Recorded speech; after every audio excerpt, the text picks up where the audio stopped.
जी friends, आप देख रहे हैं यूट्यूब चैनल वॉइस ऑफ ज्ञानी और मैं सल्तान खान ज्ञानी। अच्छा फ्रेंड्स, एचपीएलसी एनालिसिस में ये जो पीक शेप एनालिसिस है, बड़ा इंटीग्रल पार्ट है एचपीएलसी एनालिसिस का।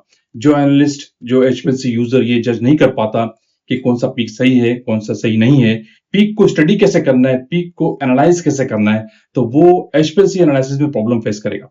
और ये जो डिफरेंट टाइप्स की पीक्स होती हैं, जो प्रॉब्लम पीक्स होती हैं, उनके पीछे कॉजेस क्या है, उस एनालिस्ट को ये स्टडी भी करना आना चाहिए। तो आज इस मेरी वीडियो का फोकस यही, मैं आपको डिफरेंट टाइप के 100 पीक्स शेप्स शेयर करता हूं, दिखाता हूं पेपर वर्क में, ठीक है। और साथ में आपको उनकी नेमिंग बताता हूं कि स्पीक को क्या कहते हैं और स्पीक के पीछे प्रॉब्लम्स क्या है वो भी बताते हैं। तो बड़ी इंपॉर्टेंट वीडियो आपने पूरा एंड तक देखना है।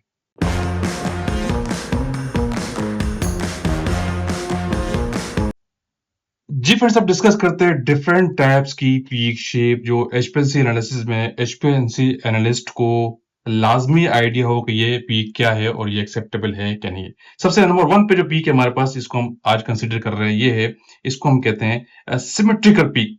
इसको हम क्या कहते हैं? Symmetrical peak. ये कहलाती है सिमेट्रिकल पीक, ठीक है। ये क्या है? सिमेट्रिकल पीक, यानी ये परफेक्ट पीक है। दूसरे वर्ड में इसको आप कह लें परफेक्ट पीक, इसको हम आइडियल पीक भी कह सकते हैं। ये पीक एचपीएलसी एनालिसिस में एक्सेप्टेबल है, हर लिहाज से परफेक्ट है। इसमें टैली फैक्टर परफेक्ट है, फ्रंटिंग बिल्कुल सही है, पीक से बिल्कुल सही है। सिस्टम सुटेबिलिटी का जो एक्सेप्टेंस क्राइटेरिया, ये पीक उसके अंदर आती है। जब भी आप एनालिसिस करते हैं एचपीएलसी पे, तो आपके पास ये पीक शेप होना चाहिए, ये एक्सेप्टेबल है। इसके अलावा जो माइनस प्रॉब्लम्स आते हैं वो मैं आपको वन बाय वन बताता हूँ, लेकिन वो एक्सेप्टेबल किस लेवल पे है वो हम डिस्कस करते हैं और उसके पीछे कॉजेस क्या है। नंबर वन पीक हमारे पास थी सिमेट्रिकल पीक थी। इसके बाद एक बड़ी इंपॉर्टेंट पीक आती है, जिसको हम कहते हैं मर्ज पीक। इसको हम क्या कहते हैं? मर्ज पीक। ये कहलाती है मर्ज पीक, ठीक है। एचपीएलसी एनालिसिस में ये नॉट एक्सेप्टेबल,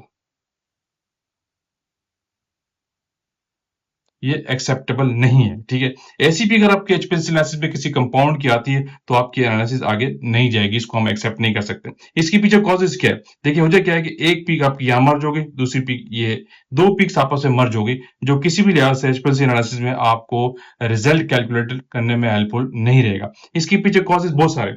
नंबर वन क्या है? आपकी mobile face composition. Mobile face composition बहुत मैटर करती है, ठीक है। अगर वो आपकी ठीक नहीं थी, तो पीक आपको इस तरह की आ सकती है। हो सकता है आपने रेशो गलत किया हो, ऑर्गेनिक सॉल्वेंट कम कर दिया हो, या ऑर्गेनिक सॉल्वेंट ज्यादा कर दिया हो, या एक्वस फेस कम कर दिया हो, उसको मिक्सिंग में आपने प्रॉब्लम किया है, तो ये प्रॉब्लम आपके पास आ सकता है। तो दूसरा बड़ा इंपॉर्टेंट फैक्टर है पीएच मोबाइल फेस की। मोबाइल फेस की पीएच अगर आपकी ठीक है, आपने मेंटेन नहीं की, एक्यूरेट नहीं की, तो भी ये प्रॉब्लम आ सकता है। तीसरा फैक्टर बड़ा इंपॉर्टेंट है, वो कॉलम कंटामिनेशन, ठीक है।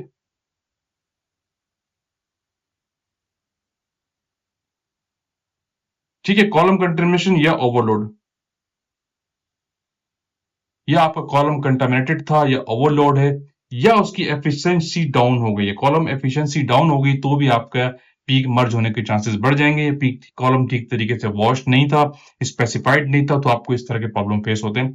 सैंपल का इशू भी इसके बाद आता है, ठीक है। ये पीक कहलाती है मर्ज पीक, जो किसी भी लिहाज से आपको एक्सेप्टेबल नहीं है एचपीएलसी एनालिसिस के अंदर। आपको ये जज करना आना चाहिए।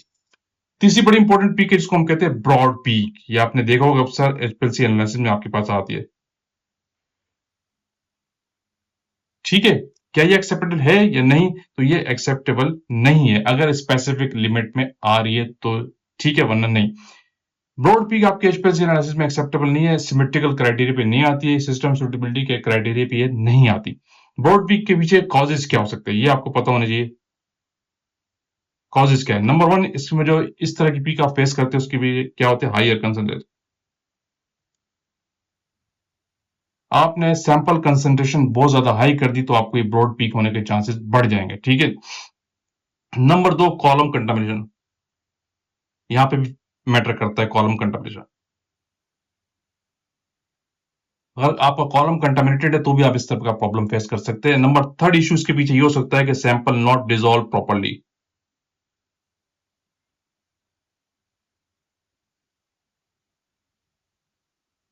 Sample not dissolve properly.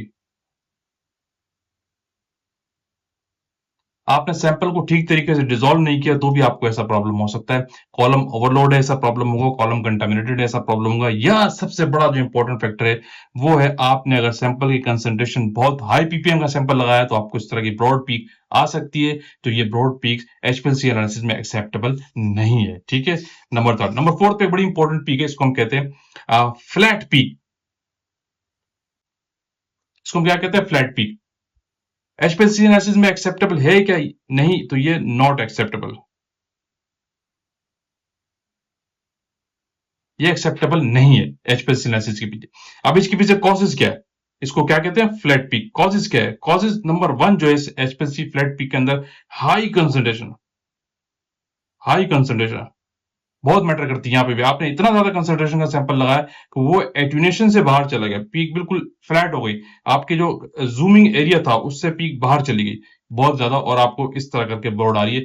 बहुत ज्यादा कंसंट्रेशन लगाई, हायर कंसंट्रेशन का सैंपल आप लगाते हैं तो आपको ये फ्लैट पीक का प्रॉब्लम फेस होता है, जो किसी भी लिहाज से एचपीएलसी एनालिसिस में एक्सेप्टेबल नहीं है। ठीक है, मेन रीजन इसके पीछे होता है कि हायर कंसंट्रेशन आपने लगाई है। कॉलम कंटेमिनेशन भी इफेक्ट करती है। ठीक है, कॉलम कंटामिनेशन का बहुत बड़ा रोल है। अगर कॉलम ठीक तरीके से वॉश नहीं है, इम्प्रॉपर वॉशिंग,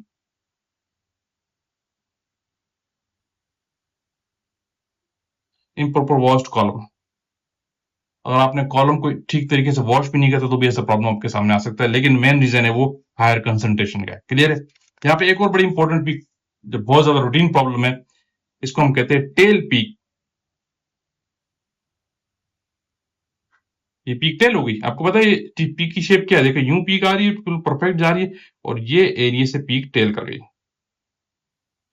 अच्छा, फिर इस पीक के पीछे जो कॉजेज क्या है? ये जो पीक टेलिंग वाली पीक है, ये एक्सेप्टेबल है क्या नहीं है? तो यहाँ पे बड़ा इंपॉर्टेंट क्वेश्चन ये है। लेकिन एज पर एचपीएलसी एनालिसिस ये एक्सेप्टेबल है, लेकिन अगर यहाँ पे आप निकालते हैं टेलिंग फैक्टर, जो कंपाउंड टू कंपाउंड वेरी करता है, अगर इस तरह की पीक आती है तो वो एक्सेप्टेबल की जाती है, लेकिन उसका टेली फैक्टर अगर लिमिट में है, ये हर कंपाउंड का डिफरेंट होता है। नॉर्मली जो है नॉट मोर देन 1 से ज्यादा नहीं होना चाहिए, और किसी किसी कंपाउंड को 1.5 भी होता है और किसी किसी कंपाउंड का 2.0 भी होता है। ये डिपेंड करता है कंपाउंड टू कंपाउंड, ये स्पेसिफिक नहीं है।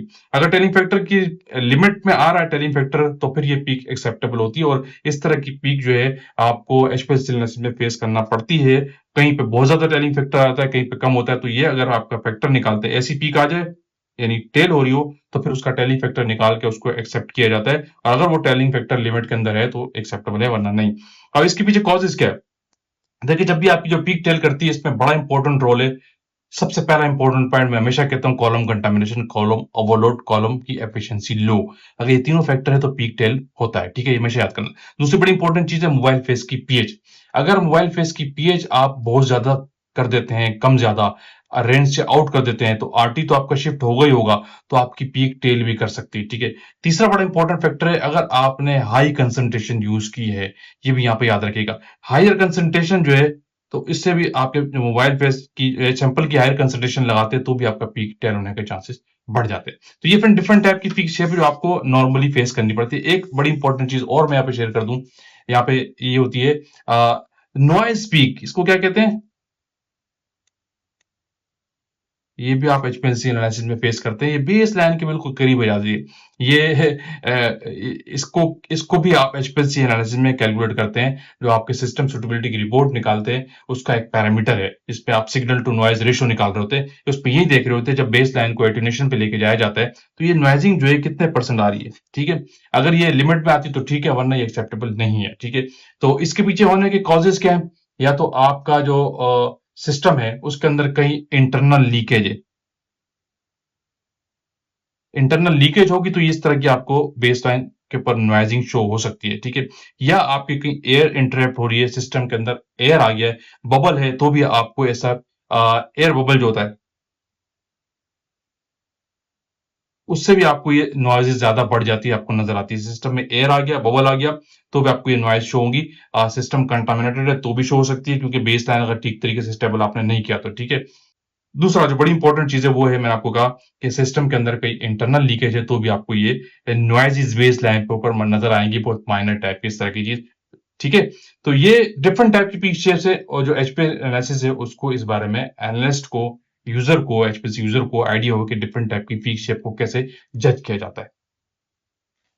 जी फ्रेंड्स, आपको अंदाजा हुआ कि एचपीएलसी एनालिसिस में जो पीक शेप है, पीक शेप एनालिसिस है, वो कितना इंपॉर्टेंट है। अगर आप सही तरीके से पीक को जज नहीं कर पाते, सिमेट्रिकल क्राइटेरिया पे, सिस्टम सुटेबिलिटी के क्राइटेरिया पे एक्सेप्टेबल आप नहीं कर पाते, तो फिर आप एचपीएलसी एनालिसिस को परफेक्ट वे में नहीं लेके जा रहे होते। आई होप कि आपको कॉन्सेप्ट मिला होगा कि पीक शेप्स क्या है, उनके पीछे प्रॉब्लम्स क्या होते हैं, और उनको आइडेंटिफाई कैसे करते हैं। तो वीडियो का कमेंट करते हैं, वीडियो में लाइक किया तो शेयर कीजिए, कमेंट्स कीजिए। अगेन कहूंगा, जो चैनल पे न्यू है वो लाजमी सब्सक्राइब कीजिए ताकि ऐसी टेक्निकल वीडियोस आप तक पहुंचती रहे। Thank you for watching. Allah Hafiz.